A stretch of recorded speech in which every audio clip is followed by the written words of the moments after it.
Hello everybody, welcome to the Events and Places channel. As you probably have noticed if you've looked at this channel, there's a lot of amateur radio topics and amateur radio videos on this channel. And today, there's a very large news story out there, and I wanted to give you an amateur radio operator's perspective on this story that you will not get in the news. The story that's the big hot topic right now is the story out of Lebanon, where they're saying that pagers and two-way radios have exploded in the hands of Hezbollah. So what we're going to do is we're going to look at one piece of equipment that's in some of the photos shown by the media, but they're not talking about this piece of equipment in any way, so we'll just go over it real basically, and I'm going to introduce you to this piece of equipment.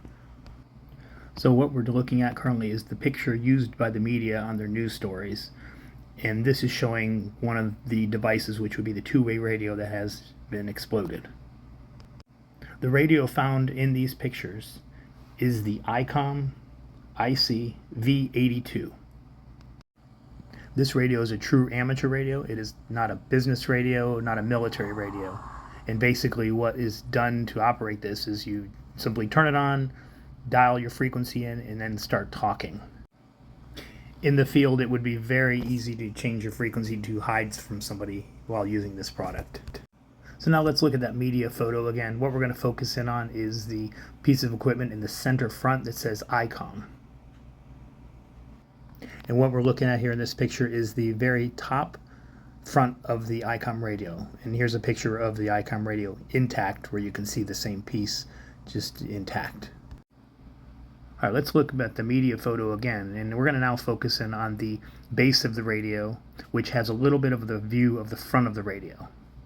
And if you look very closely, it says VHF transceiver on the lower front edge of the radio.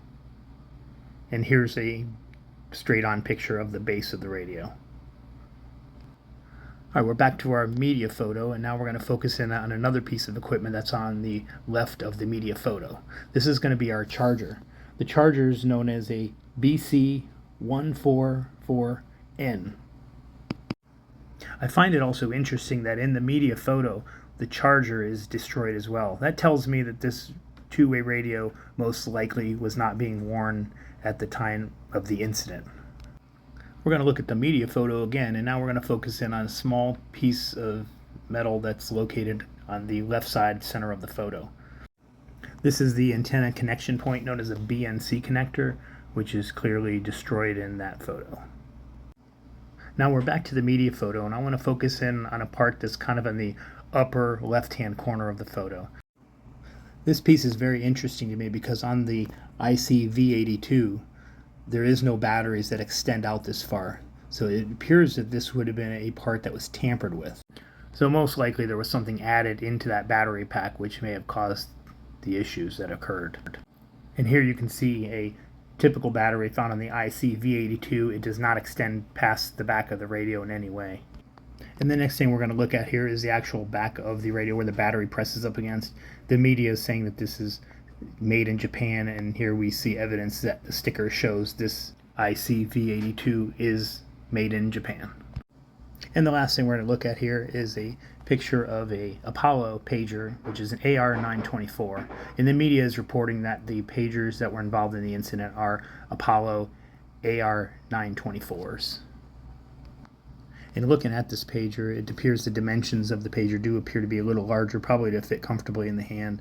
And an item like this wouldn't need very much circuitry with current standards of surface mount technology. So there's probably some void space inside of that pager that was tampered with and taken advantage of. So thanks for hanging out with me and discussing the news event and the equipment that is shown in the media photos. Please like, share, and subscribe. Thanks for watching.